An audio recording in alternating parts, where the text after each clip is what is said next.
Only Muslims will prosper in the afterlife.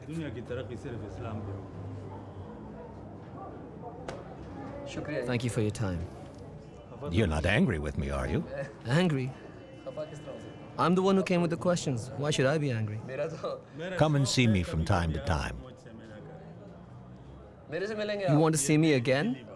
Look, I'm a sinner and a heathen. You even said my sandals are sinful. No, I'm speaking from my heart. To Salman's surprise, Mullah Bijli breaks into song, though to him, it is not music. Sing this devotional song in London. What do you want to play to the people in London? This.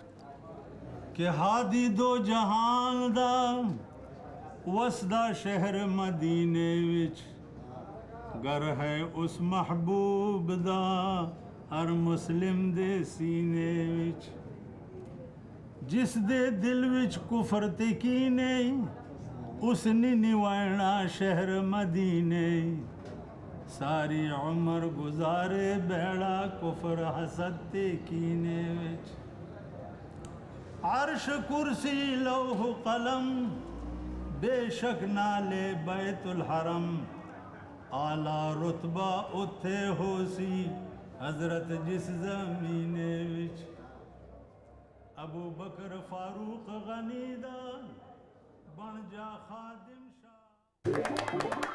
Wide Angle continues with Mishal Hussain. Madam Assistant Secretary, why would you say that this is a country that matters to the United States? Pakistan matters to the United States for a large number of reasons. First of all, it is a critical partner in the war on terror. It has been an ally in Operation Enduring Freedom in the war in Afghanistan. It's been critical for that. It also is a country with whom we have a long history, and one that we're hoping to put back on track and to move forward with and to put on a long-term basis. So you've been to Pakistan numerous times. How do you find it when you go there? It's a country with enormous potential, and it's something that you can feel when you're there in all parts of the country. Did you sense anti-Americanism? Absolutely, but they're not shy about telling you. And that's not necessarily a good thing. No, but it's part of a dialogue. You can enter a dialogue. The minds aren't all closed by any means. I don't think we've done a good enough job of putting out the message of the fact that the United States is tolerant and in no way anti-Islam, on the contrary. It's because of Pakistan's strategic location, because of its use on the war on terror, that you are so interested in Pakistan today. Well, regional stability is critical. And for Pakistan, we want and need, the world needs a stable Pakistan, and a Pakistan that is prosperous and successful.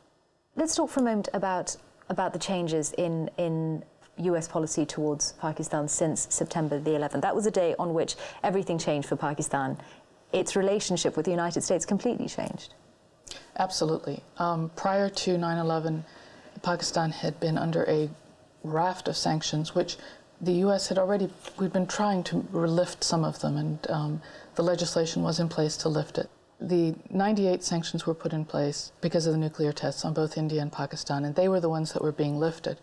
There were sanctions in place prior to that for acquisition of nuclear technology and things like that, which needed to be moved, as well as the democracy sanctions. After 9/11, that made it a lot easier, because then all the sanctions were able to be waived. Did that mean that Pakistan's nuclear weapons, its weapons of mass destruction, suddenly weren't such a problem for the United States?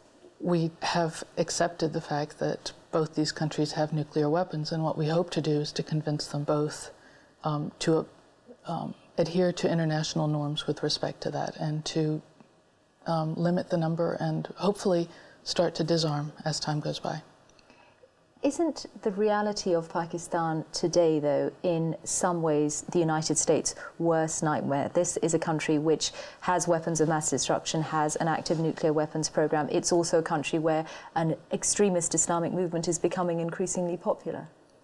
Well, I'd say at this point that we still believe that the government of Pakistan is in control of its nuclear assets, that it knows how to control it, that nuclear security is a major component of their policy. There are obviously voices now who are wanting to be heard, and I think that as we move towards a fuller democracy, it'll be a place where all voices will be heard from all sides of the spectrum. Give us your sense, if you will, of how you view where President Musharraf is at this particular point in time. Well, President Musharraf clearly has a very difficult job.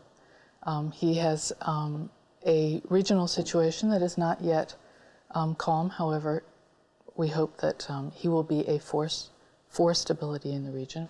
And yet President Musharraf is someone who is in a lot of problems at home for just that close relationship with the United States. With certain elements of his country, there's no doubt, but our hope is that we can help. We want to move forward on a much broader-based relationship with government of with Pakistan and with the people of Pakistan. And so it's not just a security relationship. This is one of the reasons that we've put forward an enormous multi-year package that we've just presented to Pakistan, which, by the way, is something that is not done with very many countries, which is intended to both signal a long-term commitment to the country and also to help move this vision of Pakistan forward. Give me your thoughts on some of the things we saw in the film about the reality of how life in the northwest frontier province of Pakistan has changed, the reality of what Sharia law means and what you think of that. Well, this is a part of the country that I've traveled to and that is clearly more traditional than the rest of the country. There's no doubt about it. But I think there's also a need in that part of the country, as there is throughout Pakistan, for a better education system. But how do you actually do that? Do you give money for new schools, or do you try and change the curriculum? We work with a number of NGOs that work directly in the areas involved. We also work directly with the government and with the education minister, who has an entire project to help revitalize the school system and to provide children with an opportunity and an alternative to the madrasa system. It's a very difficult thing to do, isn't it? Because the last thing you want to be seen to be doing is imposing some kind of American value educational system on this part of the world.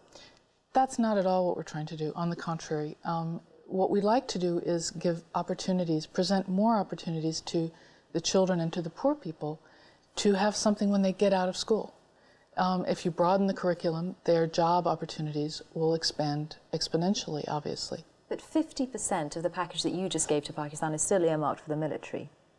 50%, but that still leaves 1.5 billion over the next 5 years in the areas of education and other development assistance, health, democratization. This is an area which will directly affect, we hope, the average Pakistani, including in these areas that you've been showing on your film.